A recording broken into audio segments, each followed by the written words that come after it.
Welcome to our deep dive. You've given us a fascinating challenge figuring out how to read and consume information, like effectively in the digital age. Yeah. Our guide for this journey is New Reading Skill Encyclopedia by Japanese author and journalist佐佐木俊尚.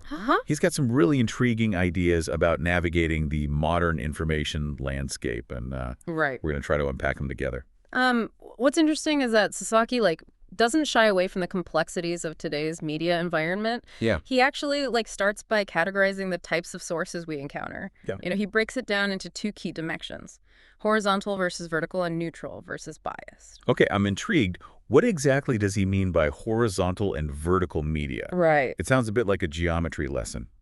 Think of it this way. Horizontal media gives you a wide view, Okay. like looking at a landscape. Okay. These are sources like news apps or wire services or those quick summaries you scroll through on your phone. Yeah. You get a taste of lots of topics, but maybe not a lot of depth. Right. Vertical media, on the other hand, is like digging deep into a specific area. Mm-hmm. Think long-form articles or in-depth blog posts or documentaries that really explore a single subject. So it's like the difference between scanning headlines and actually diving into a detailed report. Exactly. And then he adds another layer, neutral versus biased. Okay. A neutral source tries to present information objectively, while a biased source has a specific agenda or viewpoint they're promoting. Right. Sasaki argues that recognizing both the format and the potential bias of a source is crucial for becoming a discerning reader. That makes a lot of sense. It's so easy to get swept away by a catchy headline or a beautifully produced video. But if you don't stop to consider the source and its potential biases, you might end up with a very skewed understanding of the topic. Precisely. Sasaki even calls out some specific media outlets as examples. He points to the Epoch Times, which covers a lot of interesting material on China, but is run by the Falun Gong movement, so there's a clear bias to consider. On the other end of the spectrum, he mentions Litera, a very left-leaning Japanese website with roots in the 1980s radical scene. So even sources that seem credible on the surface might have underlying motivations that shape their reporting. But how can we actually spot these biases? Right. It feels like a minefield out there. Sasaki gives us some helpful tools for that. He lays out 7 red flags to watch out for when evaluating a source. Things like oversimplification of complex issues, demonizing opponents, using heavily loaded language, relying too much on anonymous sources, and pushing conspiracy theories. Wow, some of those sound all too familiar from my own social media feeds. Right. It's like he's giving us a checklist to run through as we're scrolling. Yeah. Does this feel too slick, too good to be true, too eager to tell me what to think? It's about stepping back and asking critical questions. Right. Is this source presenting a balanced view, or are they pushing an agenda? Are they backing up their claims with evidence or relying on emotional appeals? So it's not about avoiding biased sources altogether, but rather being aware of their biases and taking them into account when evaluating the information they present. Exactly. Sasaki uses a great analogy. He says a news event is like an elephant. Okay. One article might only show you the foot, another the trunk. You need multiple perspectives, even those from biased sources, to get a sense of the whole animal. That's such a vivid image. It reminds me of how easy it is to get stuck in an echo chamber, especially on social media, where you only see information that confirms your existing beliefs. And Sasaki doesn't shy away from addressing the dangers of those echo chambers. Right. He calls it the new divide. Oh, okay. It's not just about political polarization, but the way our personalized feeds can create these bubbles where we only encounter information and opinions that align with our own. It can lead to what he calls the sunk cost fallacy. The sunk cost fallacy. Tell me more about that. It's that feeling of, I've invested so much in this idea, I can't possibly be wrong, even when the evidence is stacking up against it. Imagine you've bought a stock at its peak, and it keeps plummeting. The sunk cost fallacy is refusing to sell because you've already put so much money into it. Ouch. I've definitely felt that before, and not just with stocks. Right. It can be hard to let go of beliefs, especially if they're deeply ingrained in our social circles. And social media can make that even harder. Yeah. But Sasaki doesn't advocate abandoning social media altogether. Instead, he suggests being more strategic about how we use it. Okay. He recommends separating platforms for relationships and information gathering. So like using Facebook and Instagram primarily to connect with friends and family, while using Twitter more for news and expert insights. That's the idea. He even outlines a 5-stage method for curating a trustworthy Twitter follow list. Okay, I'm all ears. Tell me more about this 5-stage method. He suggests looking at their bio for credentials. Okay.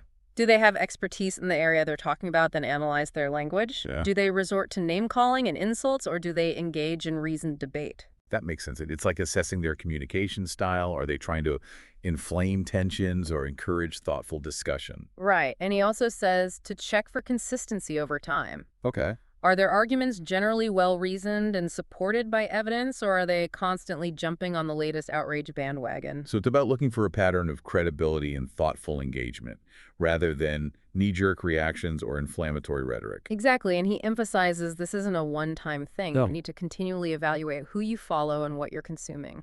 So building a healthy information diet is a dynamic process. Mm-hmm. It's not just about finding the right sources, but being constantly vigilant about the information we're taking in. That's right, and it's just the first step in Sasaki's approach to becoming a more effective reader. This is already making me rethink my own online habits. I can't wait to hear more about his strategies for actually processing and engaging with information. Now that we've tackled how to evaluate sources, Sasaki kind of shifts gears to something he calls scattered power. Scattered power? That sounds intriguing and maybe a little counterintuitive. Aren't we always being told to, focus to eliminate distractions, especially with all the information bombarding us online? That's what makes Sasaki's approach so interesting. He argues that our brains aren't actually wired for sustained, laser-like focus in the way we often assume. Right. Instead, he suggests working with our natural tendencies Okay. by focusing on what he calls short bursts of intense concentration. So instead of beating ourselves up for getting distracted, we should be optimizing those short bursts for maximum productivity. I like where this is going. Precisely. He gives some really practical tips for doing so. Okay. Think timers, task management apps, even strategically categorizing tasks as light or heavy. Huh. For instance, he puts checking email in the light category, something you can tackle in a short burst of focus. Okay. I'm starting to see how this works. It's like hacking your own attention span. Yeah. And I can see how it ties back to his earlier point about separating social media for relationships and information gathering. Right. By consciously controlling when we engage with certain types of content, we can actually leverage those platforms more effectively. Yes, it's about being mindful, not mind-numbing. And this awareness extends to Sasaki's approach to reading books as well. Speaking of books, I'm curious about his take on ebooks versus physical books. Yeah. Does he have a preference? He's actually a huge proponent of ebooks, especially for informational reading. Okay. He cites their searchability, portability, and the fact that they don't take up physical space as major advantages. Those are some compelling arguments, especially for someone like me who's always on the go. But does he dismiss physical books entirely? Not at all. He acknowledges the unique appeal of physical books. Okay. He talks about the importance of well-curated bookstores and how browsing those spaces can offer a serendipitous kind of discovery that you don't get with algorithms. Oh, I totally agree. There's something magical about stumbling upon a book you never knew you needed in a physical bookstore. He even encourages readers to find their own serendipity bookstore, a place where the selection resonates with their interests and where they can make those unexpected discoveries. I love that idea. It's like having a trusted guide in the world of books. Yeah. But even when it comes to choosing books, Sasaki emphasizes being deliberate, Right. right? Right. He has a whole system for selecting what to read. He suggests checking for alignment with your current interests. Okay. Is this a topic you're genuinely curious about right now? Right. He also stresses being realistic about your reading capacity. How much time can you actually dedicate to reading? Yeah. And he even recommends trying out the first 30 pages before committing to a book. If it doesn't grab, you don't feel obligated to finish it. That's really refreshing. Right. I've definitely felt that pressure to finish every book I start, even if it's not resonating with me. It sounds like Sasaki's all about quality over quantity when it comes to reading. Absolutely. He's more interested in engagement than obligation, and he recognizes that not every book is for everyone. If a book isn't working for you, it's okay to set it aside and move on to something else. Right.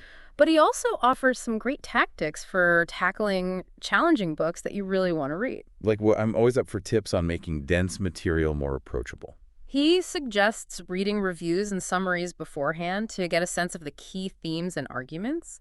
You can also seek out introductory texts on the subject or even explore related movies, documentaries, or even manga to provide context and background. That's a great point. Sometimes a different medium can be a more accessible entry point to a complex topic. It can help build a foundation for understanding the deeper concepts. Exactly. He wants to empower readers to engage with important works, even if they seem daunting at first. Yeah. And this leads us to what I believe is Sasaki's most profound insight, the importance of developing what he calls intellectual muscle. Intellectual muscle. That metaphor. Tell me more. He argues that reading should go beyond simply acquiring knowledge or absorbing viewpoints. It's about strengthening our capacity to synthesize information, to extract core concepts, and to weave those concepts into our own unique worldview. So it's not just about what we read, but how we process and internalize that information, like building a mental framework for understanding the world. Exactly. He emphasizes actively engaging with the text. Okay. Highlight key passages, take notes, even copy and paste excerpts into a note-taking app. He's a big fan of making connections, drawing links between different sources, building a web of understanding. So it's about going beyond passive consumption and becoming an active participant in the process of learning and understanding. He even provides a really cool example of how he does this. He talks about reading Dostoevsky's Crime and Punishment and then extracting 3 core concepts. Okay. The idea of extraordinary people, the philosophy of utilitarianism, and the concept of a Superman who transcends conventional morality. Then he uses those concepts as building blocks for understanding other works, other ideas, even current events. That's fascinating. So it's like he's creating a mental toolbox of concepts that he can apply to different situations and ideas. Exactly, and that's where the intellectual muscle comes in. Yeah. It's that ability to see patterns, to connect the dots, to go beyond simply consuming information and start actively using it to shape our own understanding of the world. I'm starting to see how this all ties together. We start by being more discerning about the sources we choose. Then we find ways to optimize our attention and engage actively with the material. And ultimately, we use that information to build our intellectual muscle and create our own unique worldview. It's like a journey from passive consumption to active creation. That's a great way to put it, and Sasaki doesn't stop there. He also argues that this process of building intellectual muscle can actually make us more creative. More creative now. That's something I want to hear more about. How does he connect reading and intellectual engagement with creativity? So we've covered a lot of ground, from evaluating sources and managing our attention to actively engaging with the material and building that intellectual muscle. But I'm still curious about the connection between all of this and creativity. How does Sasaki see reading and intellectual engagement as fueling creativity? He argues that when we feed our minds with a diverse range of ideas and actively engage with those ideas, our unconscious mind starts to make unexpected connections. Okay. It's like those aha moments, Right. when seemingly disparate thoughts suddenly click into place and a new insight emerges. So it's not just about memorizing facts, but creating a fertile ground for new ideas to take root. Exactly. He uses the analogy of a garden. Okay. If you want your garden to flourish, you need to cultivate the soil, plant a variety of seeds, and tend to it regularly. Right. Reading and intellectual engagement are like that. For our minds, they create the conditions for new ideas to blossom. That's a beautiful analogy. I can really see how that applies to creative work. The more diverse our input, the more potential for unexpected and innovative output. And Sasaki offers some practical tips for nurturing this creative potential, too. Oh, does he? He suggests things like keeping our physical workspace tidy and organized, using a dual browser system to separate informational and task-based activities, and even employing specific tools like timers and task management apps to optimize those short bursts of focus we talked about earlier. It's almost like he's created a holistic system for maximizing our intellectual and creative potential. I think that's a great way to put it. He's not just offering individual tips and tricks, but a comprehensive approach to navigating the modern information landscape and using it to our advantage. So if I can summarize, Sasaki is urging us to be active participants in our own learning and growth, to be curious, Right. be skeptical, be willing to challenge our own beliefs, and to constantly cultivate our intellectual muscle by engaging deeply with the information we consume. And most importantly, to embrace the joy of discovery and the lifelong journey of learning. It's not about reaching a destination, Right. but about continually expanding our horizons and enriching our understanding of the world. Well said. This deep dive has given me so much to think about and so many practical strategies to try out now. If you'll excuse me, I've got some scattered reading to do.